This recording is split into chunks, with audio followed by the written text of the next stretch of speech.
Council के अंदर sign होकर के होता है। ट्राइबल एडवाइजरी काउंसिल मतलब हमारे यहाँ के विधायक जीत के जाते हैं विधानसभा में और वो बैठ करके साइन करते हैं, ये जो साइन किए ऐसे।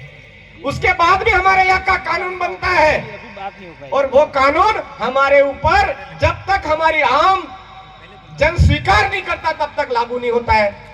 अब हमारे यहाँ पर सीआरपीसी का विस्तार हुआ ही नहीं है, उसके बावजूद सीआरपीसी के तहत कार्रवाइयां हो रही है।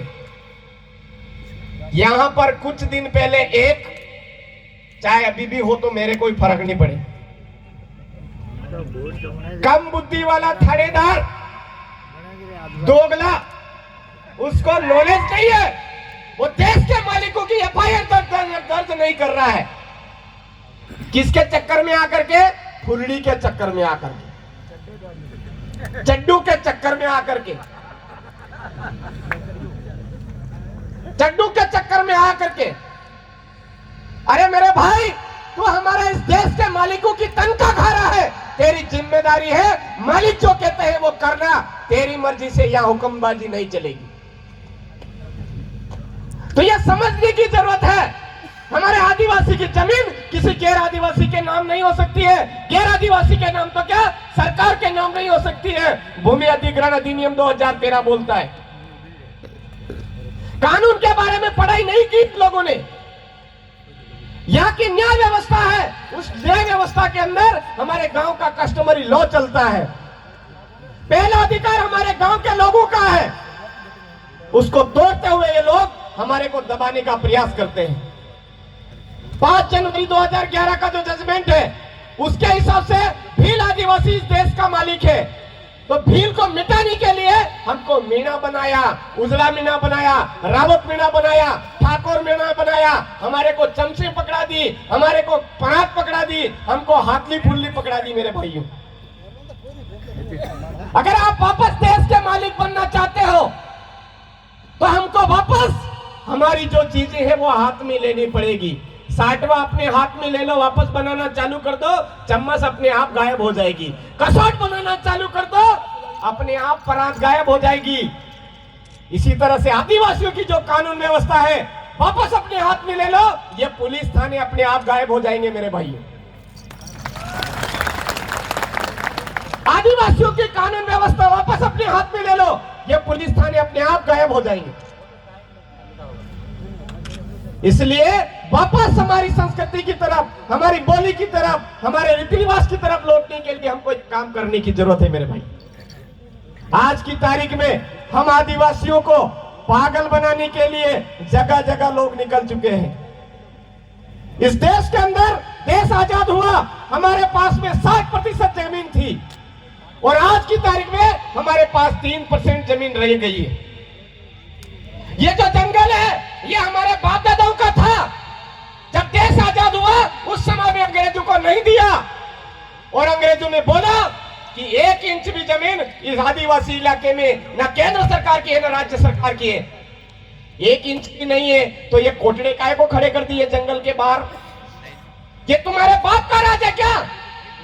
पूछा इनसे खाता नकल कि इस जंगल के बाहर तूने कोर्ट खड़ा किया, तेरी खाता नकल ला किसके नाम पे बोल रही है? भाई मेरे पास जो जमीन है मेरे पिताजी के पिताजी के पिताजी के पिताजी के नाम पे पीढ़ी दर पीढ़ी चली आ रही है। तो ये जंगल तूने आज परकोटा बना दिया, तेरे बाप का भी परको खाता नकल लेकर के आप पूछा कभी आपने? किसने पूछा? एक ने नहीं पूछा। इन हरामखोरों ने मर्जी पड़े वहां कोर्ट डाल दिए, हमने पूछा ही नहीं है। आज हमारे हाथ का जो जंगल था वो जंगल इन्होंने कब्जे में कर लिया, हम नहीं बोले। बोले क्या मेरे भाइयों? आज भी अगर हम अपने जंगल को अपने कब्जे में लेना चाहते हैं तो एक बात समझनी होगी, न लोकसभा न विधानसभा, सबसे ऊंची ग्राम सभा। हमारे गांव में हमारा राज। ये जो आप तस्वीरें देख रहे हो, ये वाली जो तस्वीर है, इनका एक सपना था, एक लड़ाई थी अंग्रेजों के विरुद्ध। 25 साल की उम्र में शहीद हो गए और हमको अधिकार दे करके गए, हमारे गांव में हमारा राज। और आज भी हमको कानून में अधिकार मिला हुआ है। हम अगर फैसला कर लेते हैं तो पुलिस को बाहर रहना पड़ता। आज भी कह रहा हूं, अगर हम सब मिलकर के पहले तय कर लेते तो ये पुलिस की गाड़ी यहां नहीं खड़ी रहती, 500 मीटर दूर रहना पड़ता है इनको। आज भी अधिकार है हमको, आज भी हम चाहे तो ये चीज अपने हाथ में ले सकते हैं, समझना पड़ेगा मेरे भाई। गांव हमने तय किया है, हमारी गांव की सीमा कहां कहां है। ये लसाड़िया यहां से यहां तक है, दरियावत यहां से यहां तक है, केसरियावत यहां से यहां तक है। हमारे बाप डोकरों ने बताया और कागज में इन्होंने लिखा, और लिखे हुए लोग आज हमको बता रहे देख तुम्हारी सीमा इधर है, उधर है, उधर है। कर रहे कि नहीं कर रहे? तो इस जंगल पर हमारा राज है, हमको हमारा जो शासन व्यवस्था है अपने हाथ में लेनी पड़ेगी। हमारे गांव में हमारा राज है, वापस हमारी एकता बना करके एक जाजम पे आना पड़ेगा। जिस दिन यह पार्टियां नहीं थी, हमारा समाज एक जाजम पे बैठता था। तो आज की तारीख में मैं एक ही बात कहना चाहूंगा, चिट्ठी मेरे पास में आ चुकी है, समय पूरा हो चुका है, लेकिन एक ही बात कहना चाहूंगा, आरक्षण के मामले में हमारे साथ इस कांग्रेस बीजेपी ने गद्दारी करी है। आर्टिकल 244(1) की मूल भावना के अनुरूप आरक्षण व्यवस्था हमारे यहाँ पर लागू नहीं होती है, तो कांग्रेस बीजेपी के सुपड़े साफ कर दो अपने एरिया से, सुपड़े साफ करो इनके। हमारे यहाँ पर आर्टिकल 244(1) की मूल भावना के अनुरूप आरक्षण व्यवस्था होनी चाहिए। दूसरी बात, 2016 के अंदर बीजेपी सरकार ने हमारे साथ गद्दारी करते हुए एक अधिसूचना जारी की, उसके अंदर लिखा सद्भावी मूल निवासी। वो अधिसूचना तुरंत निरस्त करो और आर्टिकल 244(1) की मूल भावना के अनुरूप जो आरक्षण व्यवस्था होती है उसके अनुसार नई अधिसूचना जारी करो। गैर अनुसूचित क्षेत्र के कई सारे कर्मचारी यहाँ पर बैठे हैं, बड़े बड़े पेट बना लिए, लाल टमाटर जैसे गाल बना दिए, और हमारे यहाँ पे बीएड एसटीसी करे हुए लोगों के सीमा हटा दिए। एक तोतला आया था, वो तोतला इस विधानसभा चुनाव में बोल के गया कि मैं यहाँ से भगा दूंगा और उनको आपको वोट देना है कांग्रेस को, और हम झांसे में आ गए।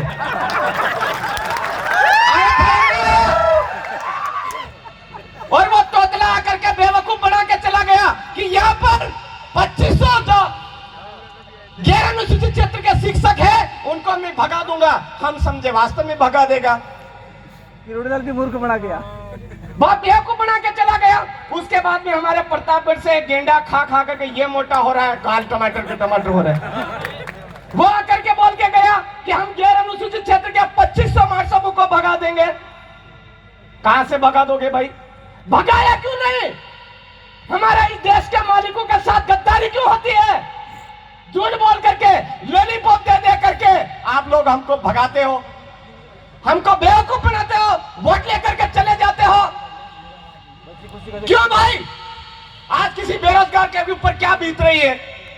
एक हमारे शिक्षा मंत्री जी आए, वो भी हमको बेवकूफ बना के चले गए। स्कूल तो दिया, मार्ट साहब नहीं दिए, हॉस्पिटल तो दिया, डॉक्टर नहीं दिए, अच्छा भवन दिया, तो वहां की भौतिक जो पिक्चर होनी चाहिए तो वो नहीं दिया, फर्क कर दिया। एक किलोड़ी लाजी मीणा है, वो भी बेवकूफ बना के चले गए। देश का मालिक एक कदम पे आ गया तो फुलड़ी हाथली एक खाट पे सो गई। क्यों स्वीकार नहीं करते हो मेरे भाइयों? समझने की जरूरत है, हमको बेवकूफ बनाते हैं ये लोग। हमारे एरिया से इनके जो इस तरह से बेवकूफ बनाने वालों का सुपड़ा साफ करना चाहिए, नहीं करना चाहिए? आने वाले 2023 में इनका सुपड़ा साफ होना चाहिए।